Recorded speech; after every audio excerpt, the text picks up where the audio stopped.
తెలంగాణ వ్యాప్తంగా ఘనంగా 79వ స్వాతంత్ర దినోత్సవ వేడుకలు జరిగాయి. గాంధీ భవన్లో టీపీసీసీ చీఫ్ మహేష్ కుమార్ గౌడ్ జెండా ఎగరేశారు. రాష్ట్రంలో కాంగ్రెస్ ప్రభుత్వం అమలు చేసిన పథకాలపై మహేష్ గౌడ్ వివరించారు. స్వాతంత్ర ఉద్యమంలో పాల్గొనని పార్టీలు నేడు దేశాన్ని పాలిస్తున్నాయని విమర్శించారు. అటు తెలంగాణ బీజేపీ కార్యాలయంలో నిర్వహించిన స్వాతంత్ర దినోత్సవంలో రాష్ట్ర అధ్యక్షుడు రామచంద్రరావు పాల్గొన్నారు. రాష్ట్రంలో కాంగ్రెస్ పార్టీ అధికారంలోకి వచ్చి దాదాపు 19 నెలలు గడుస్తున్నా ఇంకా పంచాయతీ ఎన్నికలు నిర్వహించకపోవడం విడ్డూరమన్నారు. తెలంగాణ భవన్లో మాజీ మంత్రి కేటీఆర్ స్వాతంత్ర దినోత్సవంలో పాల్గొన్నారు. తెలంగాణలో రైతులకు మళ్లీ పాత రోజులు వచ్చాయని, రైతులు ఎరువుల కోసం ఎదురు చూస్తున్నారని కేటీఆర్ తెలిపారు.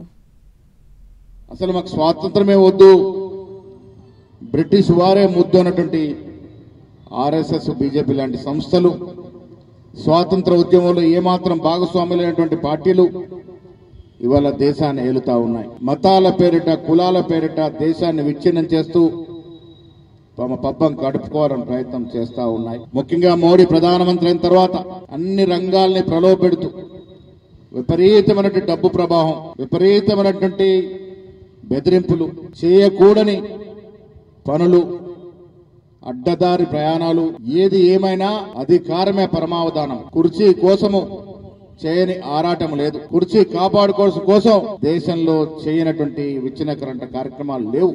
ఈ రెండు పార్టీలు కూడా ప్రజల గురించి ఆలోచించేటువంటి ఆలోచన కాదు వీళ్ళది. ఈరోజు 19 నెలలు అయిపోయినాయి. సర్పంచ్లో ఒక కాల పరిమితి పూర్తయి, ఎంపీటీసీలు జెడ్పీటీసీలు వాళ్ళ కాల పరిమితి పూర్తి చేసి, కానీ రాజ్యాంగంలో ఉన్నటువంటి ఒక ఏదైతే మనకు మ్యాండేటరీ ఉందో లోకల్ బాడీ ఎలక్షన్స్ పెట్టాలి, ఎందుకు 19 నెలల నుంచి పెట్టట్లేదు? దీనివల్ల 15th ఫైనాన్స్ కమిషన్ నుంచి రావాల్సినటువంటి ఒక నిధులు కూడా మన రాష్ట్రానికి ఆగిపోయినాయి. దీనికి పొరపాటు ఎవరు చేస్తున్నారంటే ఈ రాష్ట్ర ప్రభుత్వం చేస్తా ఉంది. 20 నెలల కాంగ్రెస్ పరిపాలన చూస్తూ ఉంటే మాత్రం బాధ కలుగుతూ ఉంది. ఇవాళ రైతును రాజు చేయాలనే కేసీఆర్ గారి తపన ఎక్కడో పోయింది. ఇవాళ రైతు ఈరోజు మనం జై జవాన్ జై కిసాన్ అంటాం, కానీ ఇవాళ స్వాతంత్ర దినోత్సవం రోజు కూడా రైతులు యూరియా కోసం ఇవాళ చాంతాడంత లైన్లు కట్టి, ఏ ఊరికి ఆ ఊర్లు ఈరోజు సింగిల్ విండోల కాడ, ఎరువుల దుకాణాల కాడ లైన్లు కట్టి ఆ లైన్లలో చెప్పులు పెట్టి మళ్ళీ ఒకసారి ఆనాటి పాత రోజులు కాంగ్రెస్ పరిపాలనలో వచ్చిన పరిస్థితి కనబడతా ఉన్నది.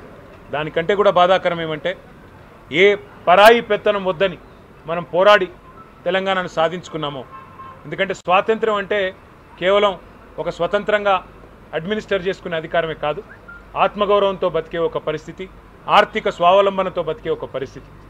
అట్లాంటి పరిస్థితిని కేసీఆర్ గారి నాయకత్వంలో మనం 2014లో తెలంగాణ సాధించుకోవడం ద్వారా మనం ఆర్జించుకుంటే, ఈరోజు పూర్తి భిన్నంగా దానికి పరాయి వాళ్ళ పాలన పోయింది, ఢిల్లీ కిరాయి పాలన మొదలైంది అనే విధంగా ఢిల్లీ పార్టీల పెత్తనం మళ్ళీ ఒక్కసారి తెలంగాణ మీద నడుస్తూ ఉన్నది.